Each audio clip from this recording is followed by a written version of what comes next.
out of here. All right. Bye, Sonia. Over and out. Okay, See you, Sonia. bye.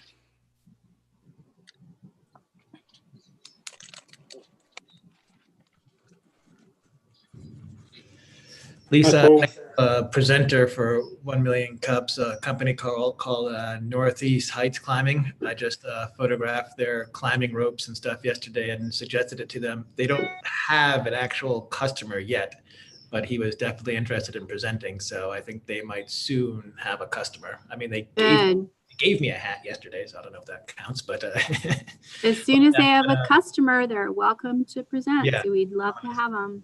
when I send them their photos, I'm going to send them the link and stuff like that too. So. Awesome. All right, we're live on YouTube. Everybody want to wave hello to our YouTube crowd? I'm going to start recording. Well, I'll wait until 9 o'clock. And Adrian has another presentation. Do you still have another presentation in Sacramento this morning, Adrian? I do, yes. Okay, so he'll have to leave right on time. So if we can get to breakout rooms early. Adrian, we always do breakout rooms and we give the audience a little bit extra time to ask you questions in a private room. So I'm going to create a breakout room for robocall. Awesome. And you drop off whenever you need to. Just let your audience know. Paul, do you want to do a COVID room today? Yes, of course. Paul is our local scientist. He always does our COVID updates.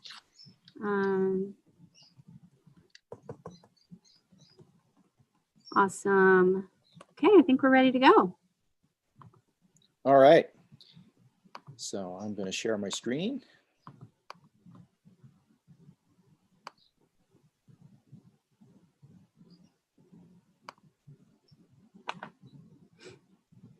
So welcome to 1 Million Cups Albuquerque. We are a forum for entrepreneurs, connecting entrepreneurs with the community, and we're sponsored by the Kauffman Foundation. And the pillars of 1 Million Cups are connection, presentation, and education. So connection, authentic connections with real people that might give you advice or help or direct you to resources that'll help you in your entrepreneurial journey. Presentation rather than pitching. So a presentation where you talk about your journey and the challenges that you're currently facing rather than how your company is invulnerable and investable. And education. So everybody can always learn something from somebody else's entrepreneurship journey. And we hope that everyone presenting can also learn something from the very fruitful questions and discussions that we have after the presentations. Okay. And here's our mission. The mission is to lower the barrier of access to the resources, the connection, and all the things that entrepreneurs need in their difficult journey. So we have national and local missions. So 1 Million Cups is part of a network of close to 200 people that meet on Wednesdays at 9 a.m. all across the United States. The program is consistent. I've presented at 6 different locations for 1 Million Cups. And I have to tell you that when you walk in, even though it's a room full of strangers, you feel right at home because the format and the mood and the content is exactly the same no matter where you go in 1 Million Cups. So, but having said that, every community is unique. And so the reason that people travel from place to present at 1 Million Cups is other people have perspectives and resources that you may not have in your community. So, you know, sometimes the best way to do well locally is to hit the road and get famous nationally and then come back. You know, so it's not that hard to hit the road when travel restrictions are lifted. We are the only 1 Million Cups in New Mexico, but as you can see, Texas, Oklahoma, Arkansas, Louisiana, all of them have 1 Million Cups chapters. And I've actually presented at a couple of those. So 1 Million Cups is a thriving enterprise that involves hundreds of entrepreneurs all across the country every Wednesday.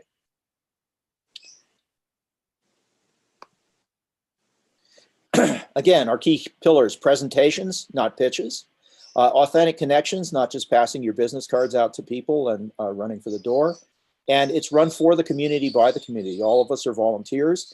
That's not to say we're outrageously altruistic. I'm sure that everyone on the 1 Million Cups organizing team would tell you how much they get out of participating in this. And we encourage you to participate as presenters as well. We're also radically and intentionally inclusive. We make sure that we're following the Million Cups guidelines to be inclusive. So we do outreach to communities that have been underrepresented in our Million Cups locally or Million Cups nationally. So we've done outreach to minority businesses. We've done outreach to small businesses that are not typically startup oriented. And so we're constantly charged to do that by our meetings with national 1 Million Cups that tries to nudge us in the direction of perfection on a regular basis. So having said all that, we'd like to apply all of you to present, most of you on this Zoom meeting are entrepreneurs. If you have a for-profit business that sold something to somebody that's not your mom, please apply to present. Tell us about how you got started, what you're doing, what kind of challenges you face, and what you need from the community. Like most Million Cups organizations, we do coaching. So we'd like to coach you in the direction of doing Million Cups presentation and away from the pitches that you're used to doing. So it's pretty easy. We're all really nice people, and we encourage you to apply to present. This is our organizing team. I'm Paul Sauter. I'm with a company called Equiseek. Lisa Atkins, who runs FatPipe. Eric Renz Whitmore, working director of eShip. Bob Sinandale, Black Gold Wellness. Adam Sparks from Sparks Flow, and Sonia Doing, our creative doing Plot Duckies. So talk to any of us. We have sponsors. FatPipe is where this is all coming out of, and where we used to meet physically back in the old days. We recommend Loza & Loza, intellectual property lawyers. If you need patents, copyrights, trademarks, that kind of thing, they're the ones to talk to. More Than Organized, again, back in the old day, they used to help us out with creamer for the coffee that Loza & Loza provided. Jason Collin Photography, making us look good even in the low-res Zoom era. And Noventum Custom Software that used to deliver donuts back when we were meeting physically, and we look forward to those days coming back again. So today's presenter is Adam Garcia of RoboCash, and I'll hand it off to Lisa. It's actually Adrian Garcia, and he comes to us from the Bay Area, I believe, right, Adrian? I'm from SoCal, Southern California. Yeah. So welcome. We're excited. We love having presenters from other cities. Paul, go ahead and, oh, there you go. So Adrian, let's see if you can share your screen. We will have breakout rooms this morning, and Adrian's going to host his breakout room, but he'll have to leave right on time because he has another presentation this morning in Sacramento. So go for it, Adrian. You're on. Cool. I have to turn mute off. Awesome. Hey, thanks for having me here today. Just a fun fact, Albuquerque is a spam hotspot. You guys get one of the highest spam per capita regions in the United States. Just thought I'd let you know that. So I'll go ahead and start. Hi, my name is Adrian. I invented the spam cache algorithm to address the root cause of spam, economic incentives. FinCom will license the spam filter for the Internet of Things. The RoboCash app was made to show spam cache's effectiveness in a topical subject, phone spam. Our goal is to stop malicious spam in all personal communication while normalizing the fact that you should be paid for your data. As a kid, I loved pizza, but I needed money to buy it. So I started selling candies to my middle school classmates. I would join my mom on grocery trips and beg her permission to let me visit the dollar store while she shopped.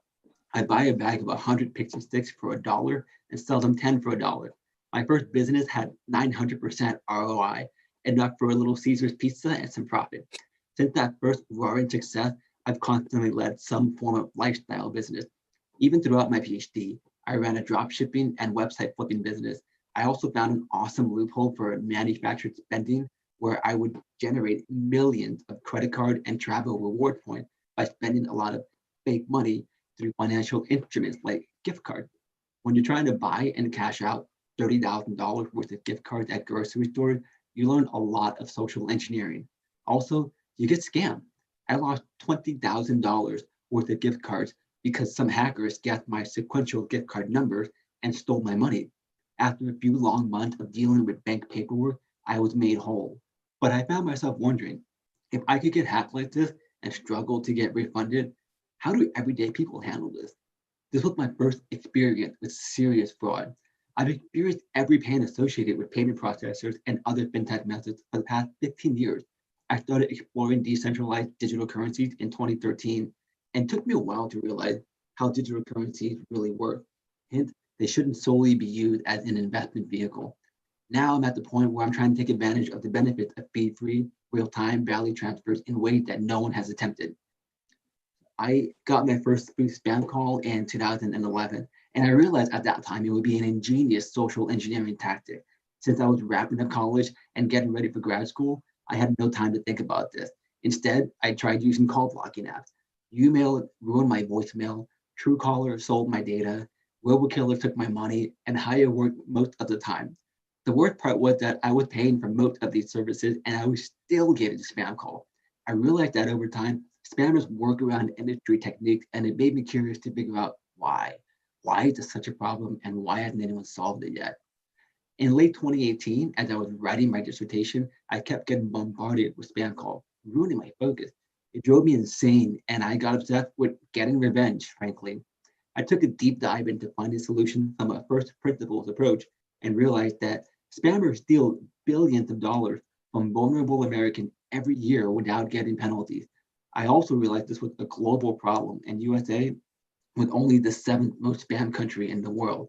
So I wrote my white paper a few weeks later and submitted a provisional patent in March of 2019. So phone spam sucks. 20 years of laws and apps have not stopped yearly spam records.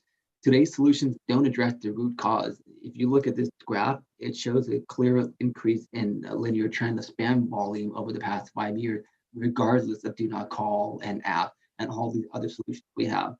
So they use boring things like spam detection and blacklist databases. We have to understand technology is an infinite cat and mouse game, and malicious spammers find ways to beat these techniques because they steal 10 billion a year.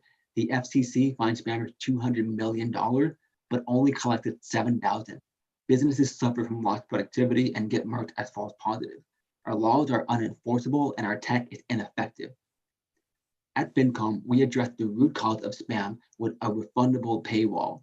RoboCash assigns a digital wallet to your phone number and sends all non-contact calls straight to voicemail. If a non-contact wants to call you, they can deposit 5 cents into your digital wallet.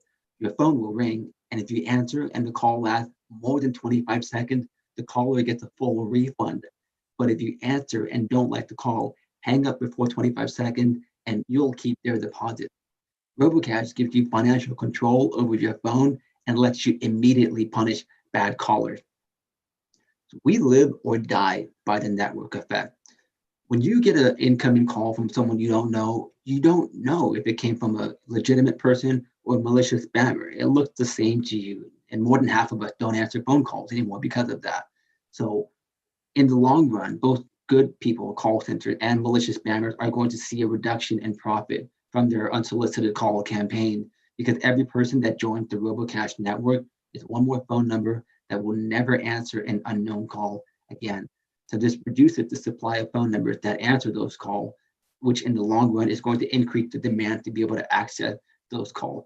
This pain is what's going to drive adoption of our patented business method, which lets call centers and market research firms directly pay you for qualitative data instead of paying advertisers for quantitative data. You get to decide what your paywall rate is and what your minimum toll rate per minute is. Our test showed that consumers are 100% more likely to answer cash call versus cold call. Unlike our competitors, we made a spam filter that instantly pays our users for every single unwanted call. Additionally, we help customers increase response rates through fintech enhanced messaging, all with the lowest possible cost overhead. We operate in a blend of sectors that we call financial communication. We're not experts in any of these individual fields, but in that blend, we are the industry pioneers. And we know this because we just got granted the spam cash patent a month ago. So I call myself an inventor now, which has been a childhood dream of mine. This patent addresses this blended technology in a way that no one else has really thought about. And so that's why we're the pioneers. It includes a personal paywall, time-based refund triggers, and a toll booth business model where you can decide, I'm not going to answer any unknown call unless they're willing to pay me 50 cents a minute or $1 a minute or $100 a minute. You get to decide what your time is worth, and if you want to participate in this data marketplace or not. Our big vision to destroy spam communications, not just in phone, but in direct messages, in social media messages, in email, in text messages. Our fintech works for all of these. And ultimately, we want to restore the right for you to own your data, for you to get paid for your data. That's something that's been just lost in this past 20 years or so. We're also an Evo Nexus FinTech incubator. We've been here for a year so far. I have 1 year left of living rent-free. This is my team. I'm currently a solo founder, seeking other amazing tech or business developers to be a co-founder. My IP strategy advisor, Peter, sold 3 businesses over the last 10 years for $300 million to Texas, and he's super excited about FinCom RoboCash being his next big one. And exit strategy. So there's been a lot of acquisitions and integrations in our space. A potential exit strategy for us might be to work with Apple. You have an iPhone, then you have an option to silence unknown callers and filter unknown senders. This ruins what a phone was supposed to be. It ignores anyone who's not on your contact list and just sends them to a spam folder or just ignores them entirely.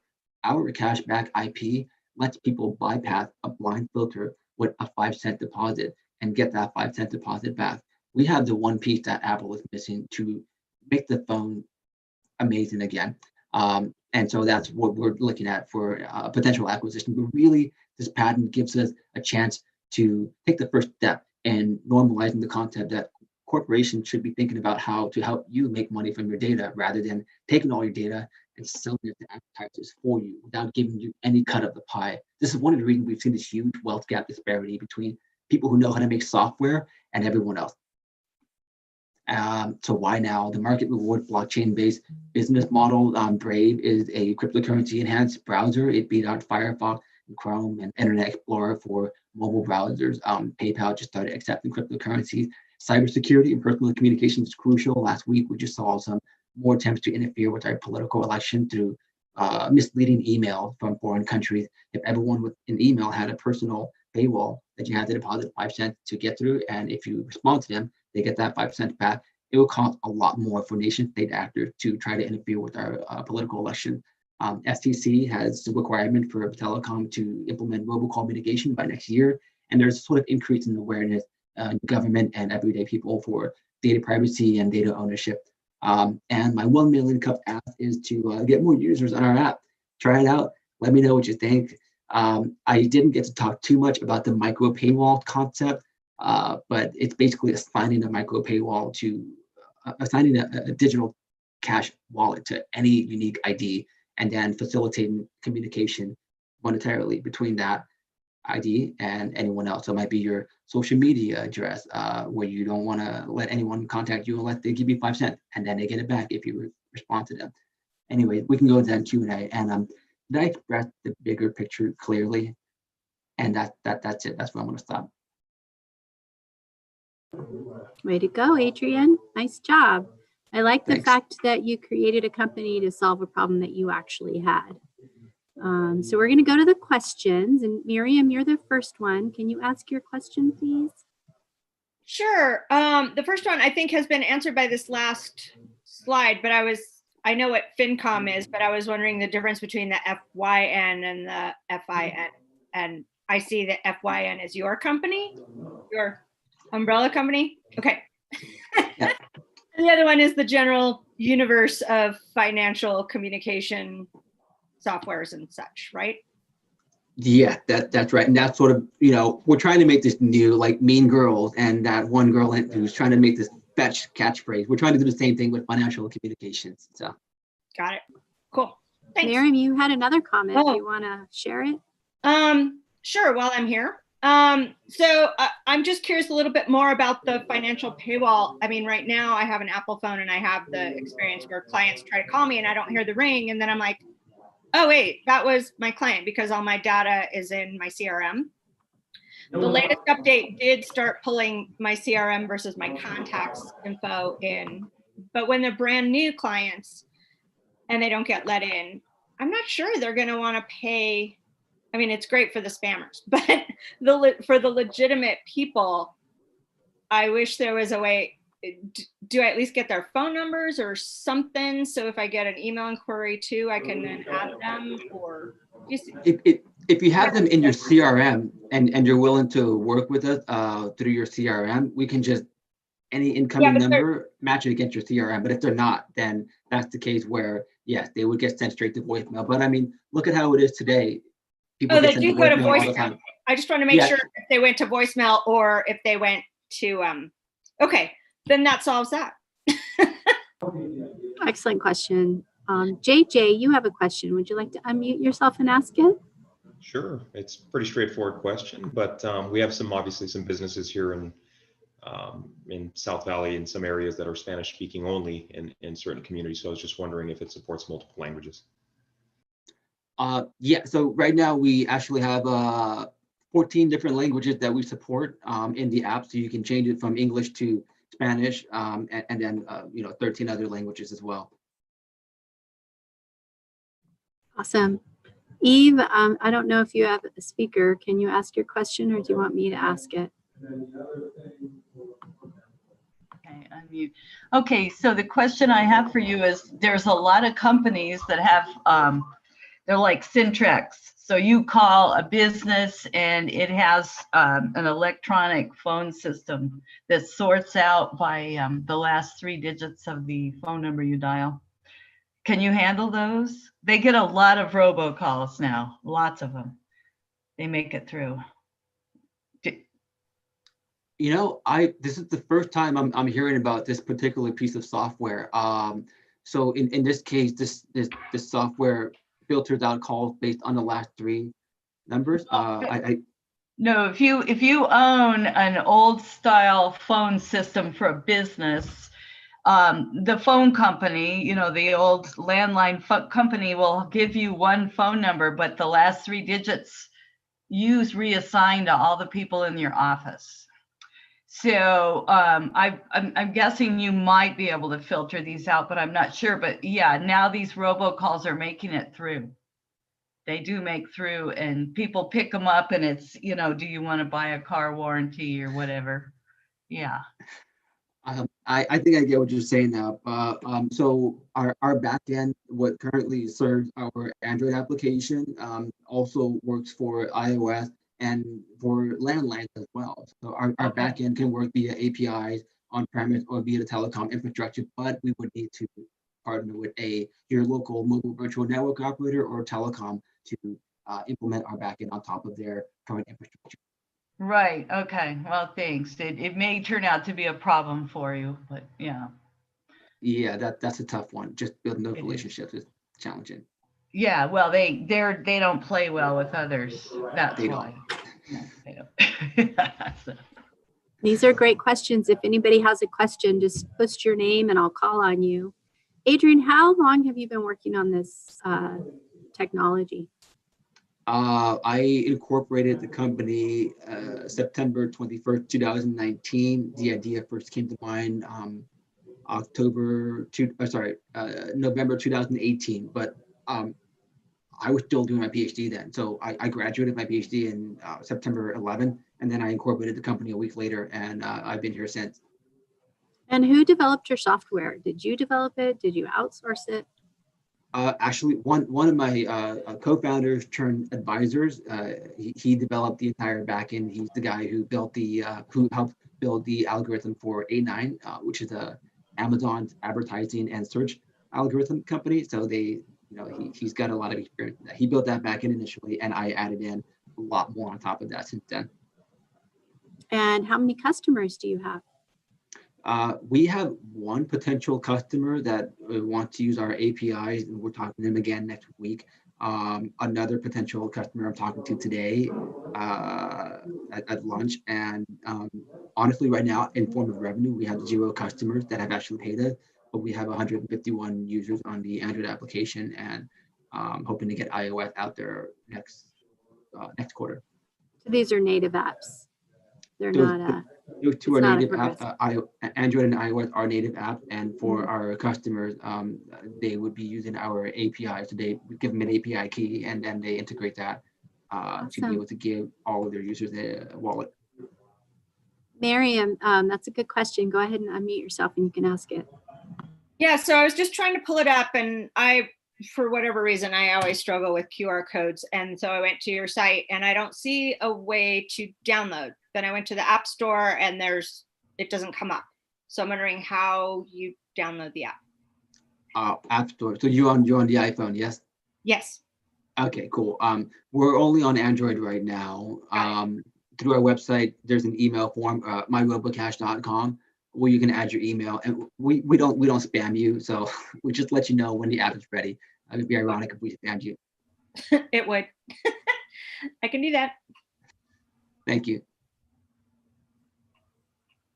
Anybody else have questions? Paul, I come do. on. Oh, good. Let's hear it.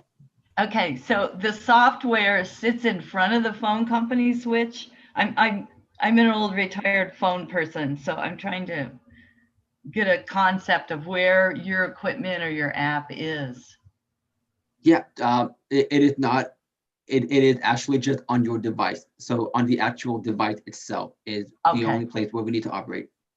So it's an app that sits on a device. I also have an Apple phone, so they will play with you, but you have to show them your security. So you don't have it for Apple phone? Yeah, Apple requires an extra piece of integration, which is voice over IP, because they have strong privacy guidelines. So it's a little bit more challenging to develop for them. I'm sorry, what it faded out. It's a little bit more challenging to develop for Apple because we have to integrate an additional tech stack, which is voice over IP. We don't need that for Android. Android is very straightforward. Simple. Yeah. Yeah, simple.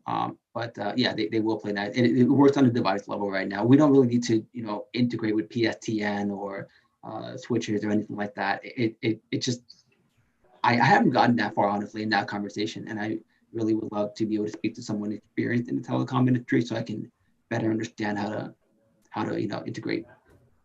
We do know someone, but that person, Bruce, is probably busy. He's retired from phone company and has his own business. So, yeah. Becky, great question. Would you like to unmute and ask it? Yes. How long did it take you to build your app before you were ready to offer it to the marketplace? Yeah, so it took 3.5 months to get the app ready to go, and then from there that was our bare bones MVP.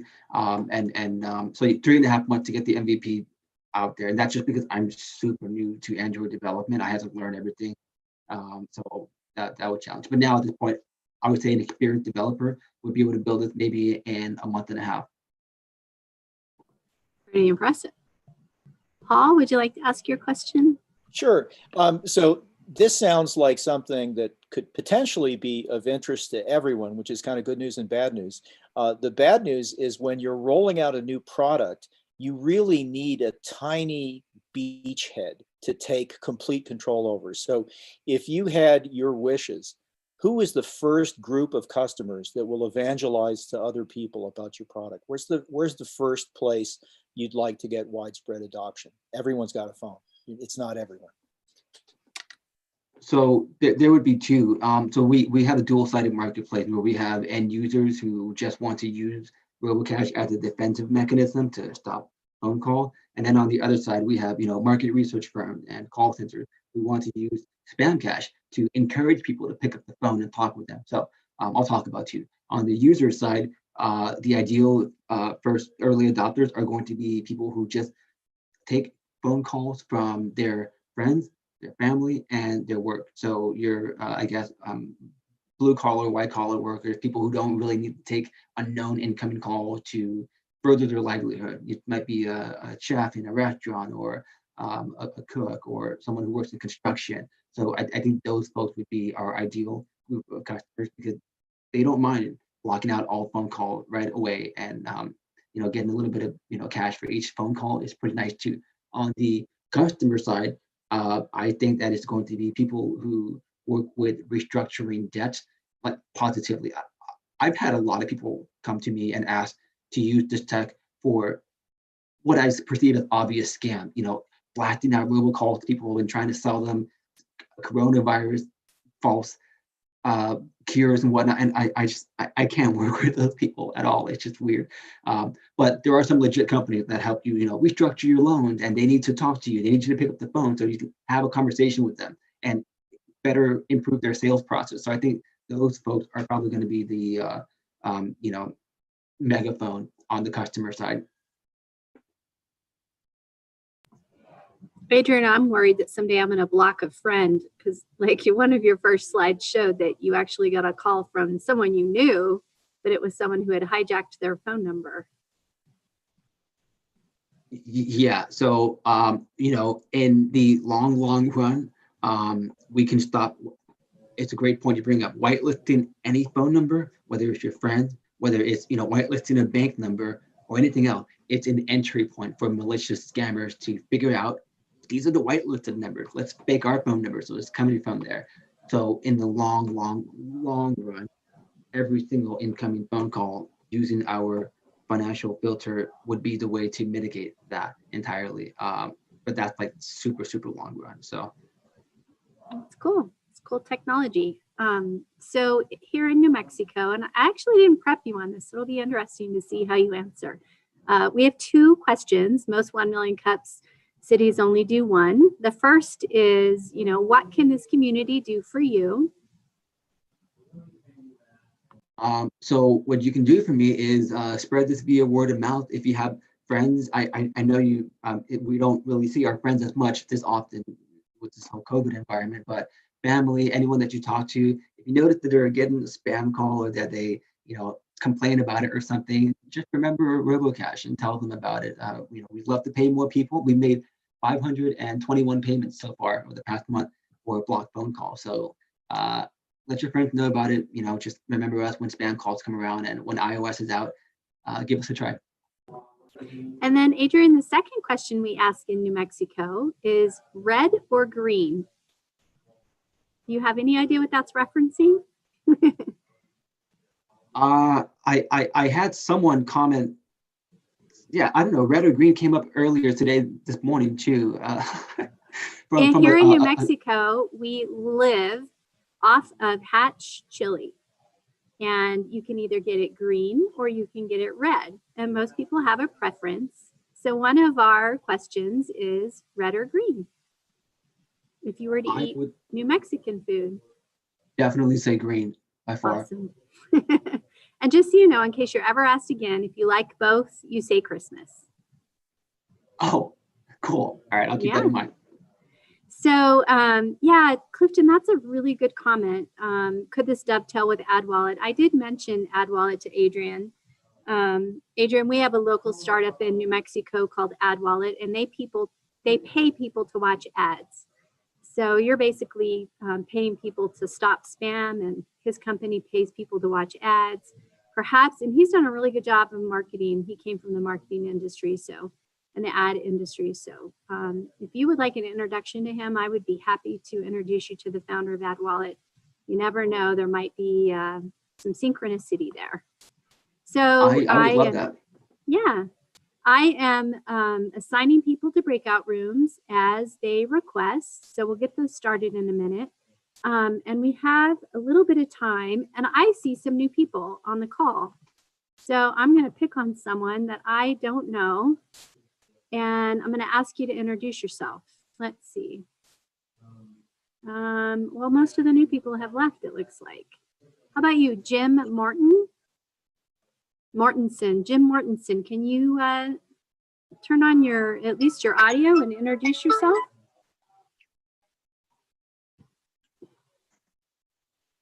Maybe not. How about Bridget? Good morning, everyone. I met Miriam at another meeting last night, and I've been meaning to join for a long time. So she finally was the momentum to do it. I live here in Albuquerque. I own a very well-known bakery here in town called Small Cakes, but I spent 25 years in strategic business development and enterprise software in the Silicon Valley before I moved to New Mexico. Awesome. That's amazing. How about you, William? Can you introduce yourself? Sure. My name's Will Wong. I'm with a startup called 1MCABQ. I'm in Northern Virginia, but the team is pretty much remote across the United States. So we do a what we call a no-code local platform that allows folks to build web and mobile apps faster and at a lower cost than hiring coders out there.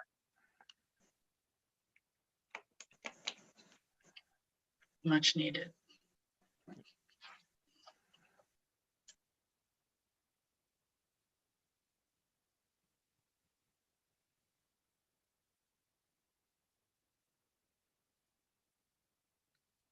I think she's talking to somebody. Somebody else, take the opportunity to introduce yourself if you're new here.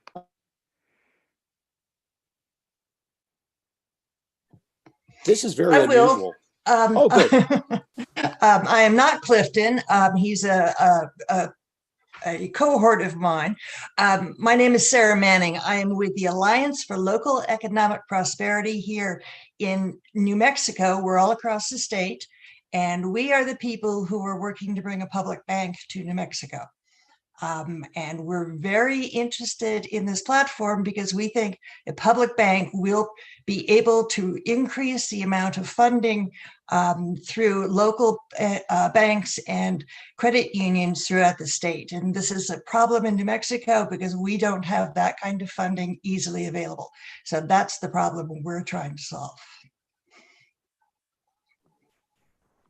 Thanks, you guys, for continuing the conversation. I had someone walk in the fat pipe door and had to get him situated. So great. I have the breakout rooms ready to go. Adrian, once we open those, your room will open and you'll have some additional time to chat with people. We know that you have to leave right on time, so go ahead and break off, let your people know. Let's see, there's a couple people. Cover, please. Miriam, does that mean robocall? Or COVID, please. COVID. Okay, just a typo. Got it. All right, JJ, I'm pushing you to robocall. I will go ahead and open the room so the people who have requested a room will go right away, and then I'll continue to assign. I'm gonna stop our live feed on YouTube. Everybody wave goodbye.